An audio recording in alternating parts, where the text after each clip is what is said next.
Em diuen Josep Vicent Bataller. Fa 7 anys que estic jubilat i he estat mestre i professor de formació i orientació laboral al llarg de la meva vida professional. Soc membre de la Federació de Moviments de Renovació Pedagògica del País Valencià i pertany al col·lectiu d'ensenyants de la Ribera, Moviment de Renovació Pedagògica de l'Exèrcit de la Ribera Alta i Baixa. Tota la vida compromès per l'escola pública i lluitant per l'escola pública. I, clar, em demaneu uns xicoteues reflexions sobre aquelles vagues del principi de la democràcia. Bé, jo en primer lloc us podia parlar de la vaga del 78. Estàvem en ple procés democràtic, de democratització, perdó, i tenim unes Corts Constituents que estan elaborant la Constitució del 78 i en aquell moment hi hagué una vaga molt important de nivell estatal que fou també bastant llarga i bastant dura, sobretot dura. Dura perquè penseu que encara estàvem sota les lleis franquistes, la Constitució no s'havia aprovat i totes les maneres i formes eren franquistes, estàvem encara realment en la dictadura. Per tant, era dur, era una situació bastant dura. Recorde que jo estava al col·legi Francesc Pons de Carcaixent, més conegut per Col·legi Murillo, i ahir sols feren vaga dues persones, una companya de Segovia, Lucy, i jo mateix. Recorde que una gran pressió per part del claustre, del director, i recorde concretament una assemblea o una reunió del Consell Escolar. Entonces no recordo com se dia el Consell Escolar, però bueno, jo és que sempre he pertanyut als Consells Escolars, o el seu equivalent. Consell de Direcció, crec que se dia entonces, Consell de Direcció.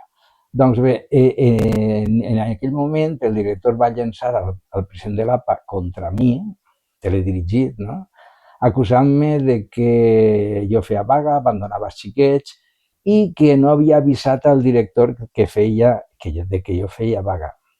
M'acorralaren de tal manera que em vaig sentir fins i tot un poc culpable. No tenia els coneixements que tinc avui en dia, evidentment. Avui en dia li havia contractat d'altres maneres. Però bueno, en aquell moment la pressió, simplement vull dir que la pressió va ser molt dura, perquè eren bastants diners, perquè la vaga va ser llarga, però aconseguirem els triennis, que no teníem triennis en aquell moment, i aconseguirem apropar-nos un poquet a la resta de funcionaris públics. O sigui que jo penso que des del punt de vista econòmic se va dignificar la professió docent a partir d'aquella vaga. O sigui, aquella vaga va aconseguir coses molt, molt importants. Després, l'altra vaga, vagues, jo pràcticament les he fet totes, crec que menys una que les va fer el PSOE, que vaig tindre els meus dubtes i al final no la vaig fer. Però, com vos dia, la vaga del 88, que és la que està en boca de tot el món. La vaga del 88 recorde que va ser molt forta, perquè aquesta sí que va ser més massiva, més participativa, va haver molta més gent participant. És la famosa vaga en la que se aconseguirien els sexennis, ¿vale? I se va aconseguir també una certa valorització, diguem-ho així, del treball docent i econòmicament pues, bueno, va haver també una dignificació de lo que és el professorat. També cal reconèixer que a nivell, se va fer un esforç a nivell inversor, a nivell de pressupostos, en educació i d'alguna manera pues, se va notar una millora. Jo crec que qualitativament l'escola va avançar molt gràcies a aquesta vaga. No voldria fer el vídeo més llarg, simplement dir-vos o transmetre-vos que les vagues són dures, són difícils, però quan uno té les idees clares i té això que s'anomena dignitat, pues es llança a per totes i el que faci falta fins al final. Encara que li costi diners a la butxaca, encara que a final de mes tinga que apretar-se el cinturó i renunciar a coses perquè els diners no li arriben.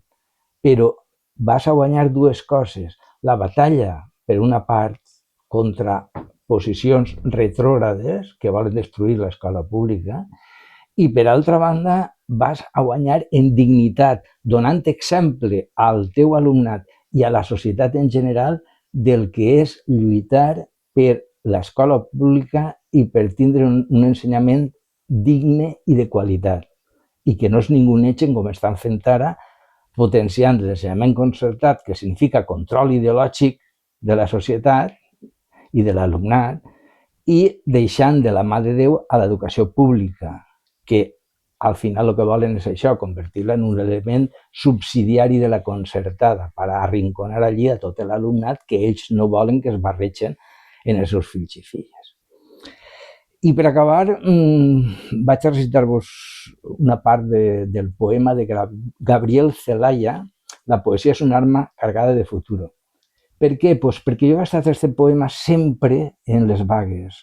Sempre que he escrit cosetes per a compartir amb els companys i companyes respecte a per què fem vaga, la necessitat de fer la vaga, la necessitat de lluitar per l'escola pública, de ser digne, en definitiva. I me donava molta malícia la gent que no feia vaga. No feia vaga per por, per falta de compromís ideològic o social. I jo sé que ells eren conscients es mirant un poc als altres com dient feu vaga, que a vosaltres us llevaran el sou i a mi no. I a més, el que aconseguiu, jo també ho tindré. O sigui, el que tu tragues també serà per a mi. Això em donava una malícia, és que no podia, no podia. I, clar, jo sempre clavava en totes les comunicacions que feia este poema.